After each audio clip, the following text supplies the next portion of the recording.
अब हम डिस्कस करेंगे सोर्सेज ऑफ ऑर्गेनिक कंपाउंड्स। वो सोर्सेज जो हमारी बुक में मेंशन है उनका ताल्लुक नॉन लिविंग ओरिजिन से है। सेडिमेंट्री रॉक्स में से हमें मिलेंगे और वो हैं कोल, पेट्रोलियम, नेचुरल गैस। इनको डिस्कस करने से पहले एक थोड़ा सा जर्नलाइज कर लें बात को। तीनों sources petroleum, coal and natural gas geometrical and geographical changes का रिजल्ट है। कंसीडर ये किया जाता है कि 500 years ago animals, plants due to geographical changes, storming conditions हैं, फ्लड कंडीशंस हैं, अर्थक्वेक्स हैं, इन सब जियोग्राफिकल चेंजेस की वजह से डिजास्टर्स आए, डेथ रेट इंक्रीज हुआ, जिसमें एनिमल्स भी डेड हुए, प्लांट्स भी डेड हुए। फ्लड की वजह से वो बरीड होते गए। जब उन डेड ऑर्गेनिक मटेरियल्स पे मट्टी की लेयर्स लगती गई तो कुछ जियोग्राफिकल एंड बायोकेमिकल चेंजेस की वजह से कोल, पेट्रोलियम और नेचुरल गैस बने। अब इनको बारी बारी डिस्कस करते हैं। First of all is coal. Consider ये किया जाता है कि 500 years पहले इन्हीं जियोग्राफिकल चेंजेस की वजह से जब wooden material death rate increase हुआ तो ये wooden material under the subsoil buried condition पे चले गए। मट्टी में बरीड होने की वजह से बैक्टीरियल इफेक्ट होगा और केमिकल रिएक्शंस ऑटोमेटिक स्टार्ट हो जाएंगे। इन शॉर्ट डिकॉम्पोजिशन स्टार्ट होगी वुड की। बैक्टीरियल इफेक्ट्स की वजह से बायोडिग्रेडेशन स्टार्ट होगी, जिसके रिजल्ट्स में वुड ट्रांसफर होगी पीट में, then lignite, bitumen and at the end anthracite. These are different stages of coal. Wooden material में कार्बन की अमाउंट सबसे कम होती है।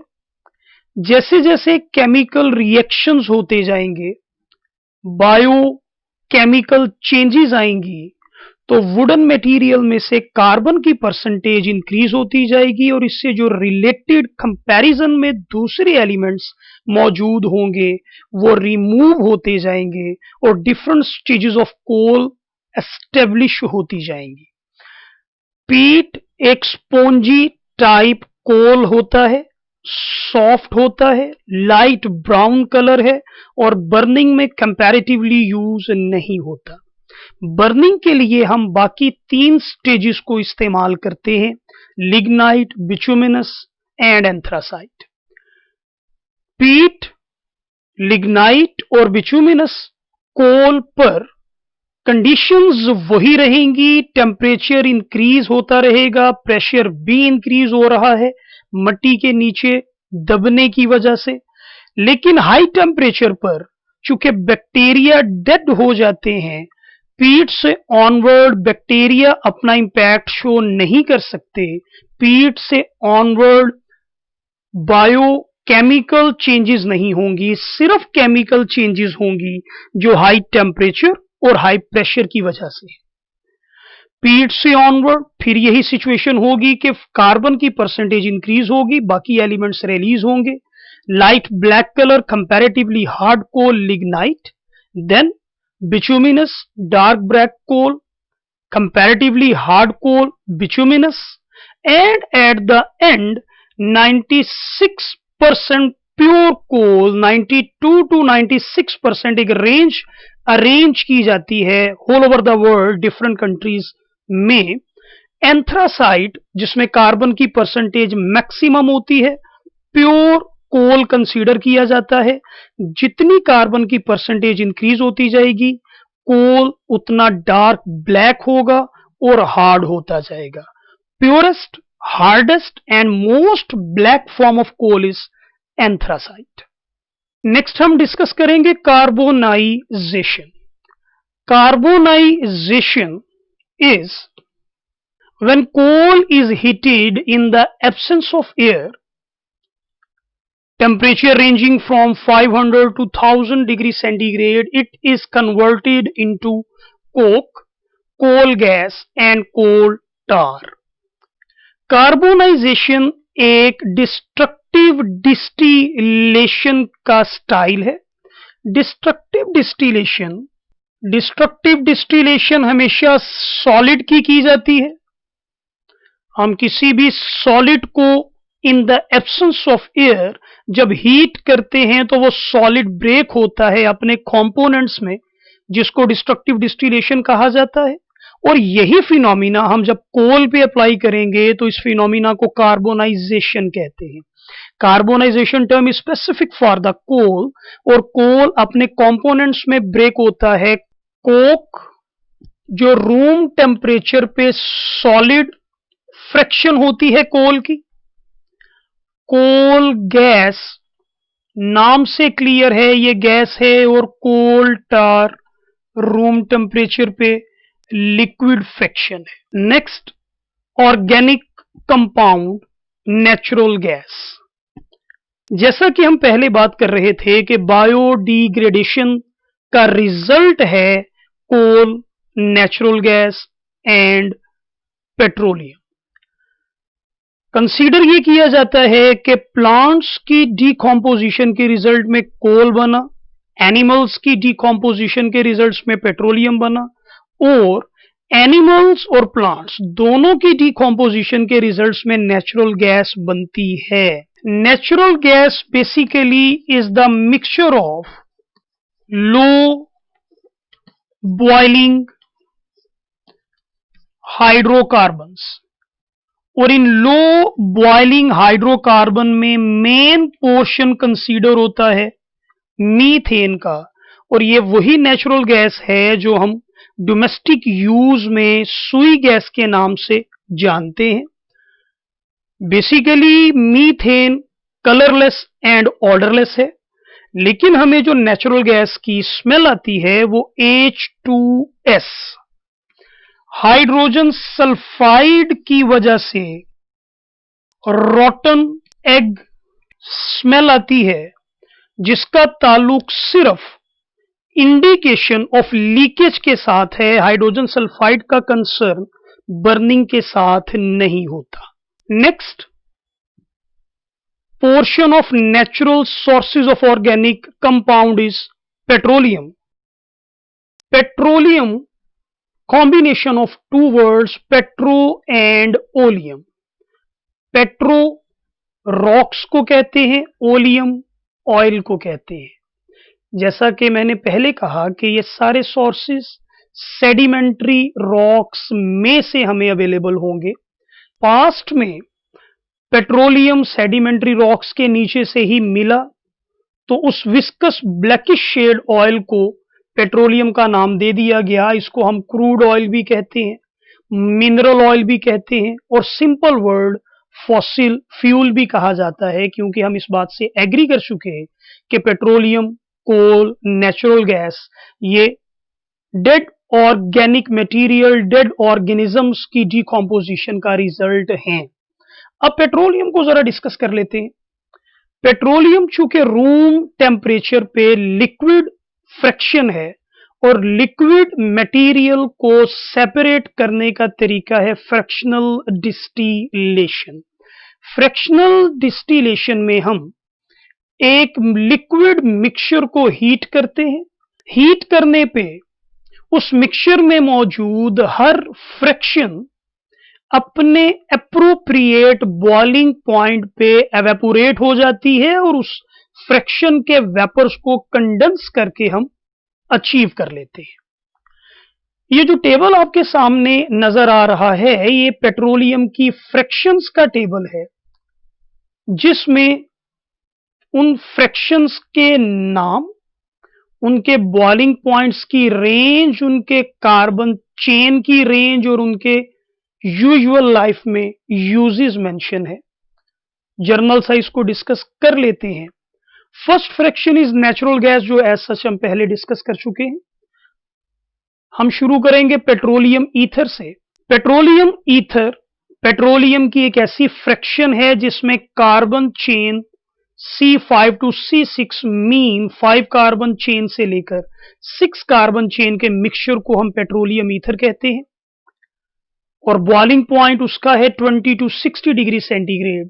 नॉर्मली हमें लैब्स में एज अ सॉल्वेंट ये मिलता है, हम इसको इस्तेमाल करते हैं। इसके अलावा यूजुअल लाइफ में हमारा इससे डायरेक्टली कोई कंसर्न नहीं होता। सेकेंड फ्रैक्शन इज लिग्रियन और naphtha. Carbon range C6 to C7, boiling point is 60 to 100 degree centigrade. Solvent के तौर पे यूज होता है और raw material for other petrochemicals, क्योंकि लिग्रियन में C7 चेन को हम डिफरेंट पेट्रोकेमिकल्स बनाने में या इससे डिफरेंट कंपाउंड्स बनाने में भी इस्तेमाल करते हैं, इसलिए बुक में एज अ रॉ मटेरियल इसको मेंशन किया गया है। गैसोलीन की रेंज एक लेंथी रेंज आपके पास मेंशन है C4 टू C13, लेकिन मोस्टली उसने मेंशन कर दिया कि C6 to C8। Gasoline automobile fuel है जिसकी प्योर फ्रैक्शन होती है C8। चूंकि ये फ्रैक्शनल डिस्टिलेशन टावर की फ्रैक्शन की रेंज है C6 टू C8, तो रेंज में तो हम इसको इसी तरह डिस्कस करेंगे। Otherwise gasoline oil pure form में C8 8 कार्बन चेन को कंसीडर किया जाता है जिसमें हेप्टेन C7 को मिक्स करते हैं। तो यूजेस में उसके मोटर फ्यूल मेंशन है। तो यूजेस में उसके मोटर फ्यूल मेंशन है कि gasoline oil as a motor fuel automobile में फ्यूल के तौर पे यूज किया जाता है। केरोसिन ऑयल लोकल लैंग्वेज में हम इसको मट्टी का तेल कहते हैं। C8 टू C14 रेंज है। एग्जैक्ट सिंगल मॉलिक्यूल बोला जाए तो C11 केरोसिन ऑयल कंसीडर किया जाता है और हीटिंग फ्यूल है डोमेस्टिक यूज में। चूल्हे में खाना पकाने के तौर पे हम इसको इस्तेमाल करते हैं। रॉकेट्स में एज अ फ्यूल यूज होता है। गैस ऑयल को हम डीजल के नाम से जानते हैं, जिसका बॉइलिंग पॉइंट 275 डिग्री सेंटीग्रेड से ज्यादा होता है और carbon chain C12 to C18 mention है, लेकिन एक सिंगल मॉलिक्यूल कंसीडर किया जाए तो gas oil C17 C18 carbon chain को कहा जाता है। यूजेस में मेंशन है diesel and heating fuel. Next is lubricating oil and greases. ये नाम से क्लियर है कि C18 से अबव फ्रैक्शन को हम एज अ लुब्रिकेंट यूज करते हैं इन इंजन्स, इन मशीन्स, बॉल बेयर्स में, गियर्स में, ये सारी चीजें हम इस्तेमाल करते हैं लुब्रिकेशन के तौर पे फ्रिक्शंस को कम करने के लिए, क्योंकि जब कार्बन चेन 18 कार्बन से अबव जाती है तो एक विस्कस लिक्विड हो जाता है जिसको लुब्रिकेशन के तौर पे डील किया जाता है और ग्रीस के नाम से हम उसको जानते हैं। पैराफिन्स का बॉइलिंग पॉइंट मेंशन नहीं है। पैराफिन का मेल्टिंग पॉइंट मेंशन है क्योंकि पैराफिन वो फ्रैक्शन है पेट्रोलियम की जो रूम टेम्परेचर पे सॉलिड होती है और सिंपली वैक्स प्रोडक्ट के तौर पे मार्केट में भी मौजूद है और कैंडल्स में हम इसको नॉर्मली देखते भी हैं और ज्यादा प्यूरिफाइड फॉर्म कॉस्मेटिक्स में पेट्रोलियम जेली के तौर पे हम इसको जानते हैं। C23 टू C29 की रेंज है जो सेमी सॉलिड टाइप होती है रूम टेम्परेचर पे। वैक्स सेमी सॉलिड टाइप एक फ्रैक्शन पेट्रोलियम की जिसका melting point 50 to 60 degree centigrade है। And last fraction is asphalt और पेट्रोलियम कोक, जिसको हम लोकल लैंग्वेज में लुक के नाम से जानते हैं, जो रोड्स पे हमें रूफिंग, पेविंग के तौर पे नजर आती है। रेजिड्यू इसको लिखा जा रहा है कॉम्पोजिशन में, क्योंकि इसमें कार्बन रेंज C29 से अबव होती है। C29 से अबव कितनी होगी वो उस सोर्स पे डिपेंड करेगा जहां से पेट्रोलियम हमें हासिल हुआ है। वो C40 तक जाएगी, C45 तक जाएगी, वो उस पेट्रोलियम की कॉम्पोजिशन पे डिपेंड करता है। और बॉइलिंग पॉइंट की रेंज में सिंपल सॉलिड लिखा है, क्योंकि फ्रैक्शनल डिस्टिलेशन के दौरान फ्रैक्शनेटिंग टावर में पैराफिन्स तक सारी फ्रैक्शंस एवेपोरेट हो जाएंगी, हम इनको लिक्विफाई करके सेपरेट कर लेंगे, और जो एस्फॉल्ट है वो एज अ सॉलिड पीछे बची रहेगी, जिसको वहां से हम सिंपली सेपरेट करते हैं, एवेपोरेट नहीं करते। अल्लाह हाफिज।